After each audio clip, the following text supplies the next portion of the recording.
Este modo de transporte lo vamos a determinar con base en varios factores. Uno, el tipo de la mercancía, es decir, el tipo de mercancía determinará cuál modo de transporte será el adecuado para llevarla de un lugar A a un lugar B. Por ejemplo, si transportamos perecederos, pues normalmente tendremos que considerar ciertas condiciones o cierta velocidad, justo porque los perecederos tienen una vida corta en el anaquel, o tienen una fecha de caducidad, o se pueden echar a perder. Hablando de esto, quiero preguntarles nada más para ver si están por aquí conmigo.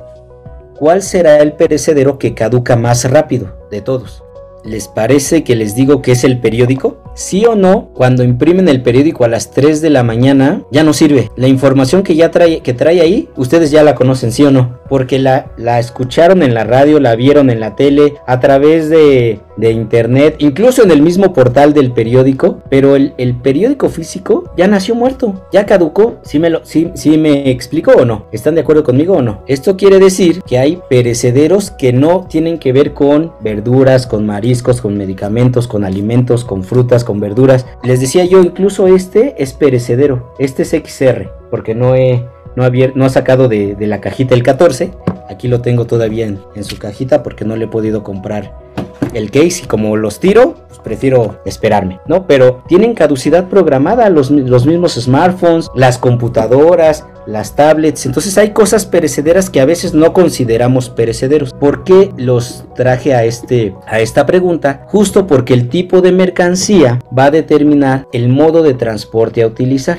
Hace rato dije medio de transporte y ahora dije modo de transporte. ¿Tenemos clara la diferencia?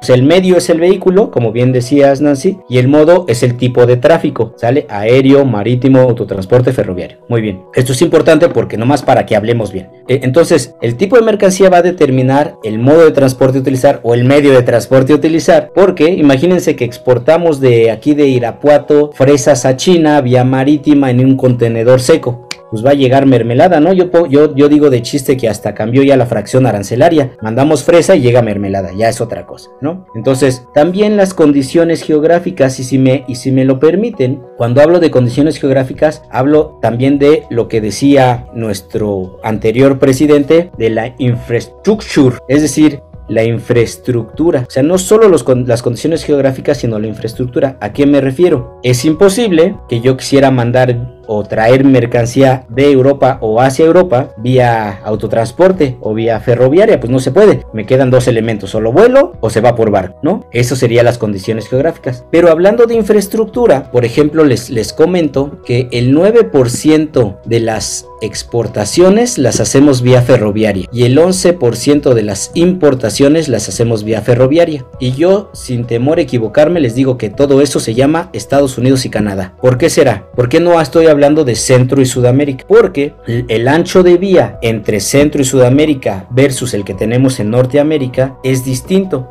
Es decir, el ancho de vía de Centro y Sudamérica es más angosto que el ancho de vía que tenemos en Norteamérica. Y si nosotros tenemos la mayor parte de nuestro comercio exterior con Estados Unidos, pues sería imposible pensar que vamos a cambiar nuestra infraestructura. Si de por sí hace quizá cuántos años no construimos infraestructura ferroviaria, hasta ahorita que estamos haciendo el Tren Maya, pues sería una locura cambiar nuestra infraestructura. Entonces, por eso les digo, tiene que ver con condiciones geográficas e infraestructura para saber si puedo o no importar o exportar utilizando ciertos modos de transporte, ¿sale? 3. El presupuesto. Normalmente el aéreo es el modo de transporte más costoso. Y digo normalmente, no es una regla general, pero casi siempre tiene un costo más elevado. Por tanto, si no me alcanza para utilizar aéreo, pues ni modo, me tengo que ajustar a otro modo de transporte porque no tengo dinero. Si tengo dinero, pues a lo mejor ya me fijo en otras características, pero el presupuesto también es un elemento importante. 4. La urgencia. Si me urge, lo vuelo. Me hablaban hace ratito de todo lo que puede parar planta, ¿no? Fíjense, en México el 9% de las importaciones totales son vía aérea, lo cual es una locura, es muchísimo, es un porcentaje altísimo. Y solo 3% de las exportaciones son vía aérea. ¿Qué significa esto? Quiere decir que muchas cosas que podríamos traer por otro modo de transporte, las volamos porque se vuelven urgentes, ¿sale? Es decir, tenemos muy poca cultura de planeación en México, lo cual pues no está padre, pero eso nos indica. ¿Por qué solo las exportaciones representan el 3% vía aérea? Porque los extranjeros que planean un poquito mejor no están dispuestos a pagar un costo de flete más elevado, como es el aéreo, y mejor planean bien, y entonces exportamos menos vía aérea de lo que importamos. Pero cuando se vuelve urgente, porque son perecederos, porque si no paro la planta, porque mi proveedor se tardó mucho en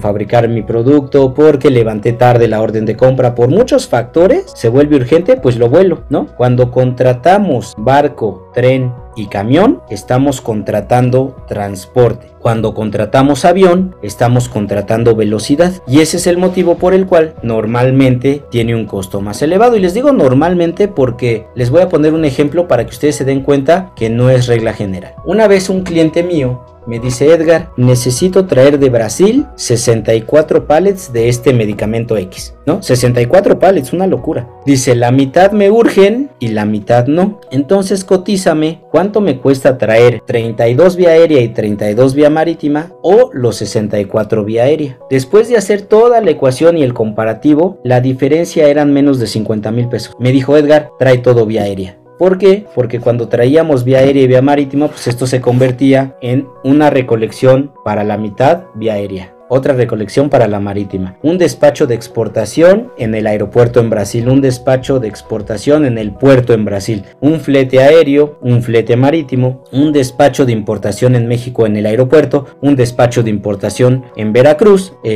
un transporte del aeropuerto de la Ciudad de México a Cuautitlán y otro transporte de Veracruz a Cuautitlán. Entonces, haciendo el comparativo, la diferencia era muy poca. Por tanto, les digo, no es regla general, pero sí normalmente el costo del transporte aéreo es más elevado, ¿sale? Y por supuesto, el peso y el volumen. Hasta tenemos una frase que ocupamos todos los logísticos que decimos: mucho valor, poco volumen aéreo, mucho volumen, poco valor marítimo, ¿no? ¿Por qué? Pues porque ustedes saben que en el avión nos cobran en la referencia peso-volumen, es decir, pesa más u ocupa más espacio, y en el barco pues está hecho para transportar grandes cantidades de mercancía en un solo vehículo, ¿no? De hecho, el barco es aquel modo de transporte que más volumen de mercancía puede transportar por viaje, que es algo similar, no con esa cantidad, pero es algo similar a la diferencia entre utilizar autotransporte o utilizar ferrocarril, ¿no? En el autotransporte lo más que podemos hacer pues es un full, es decir, un tracto con 2 cajas,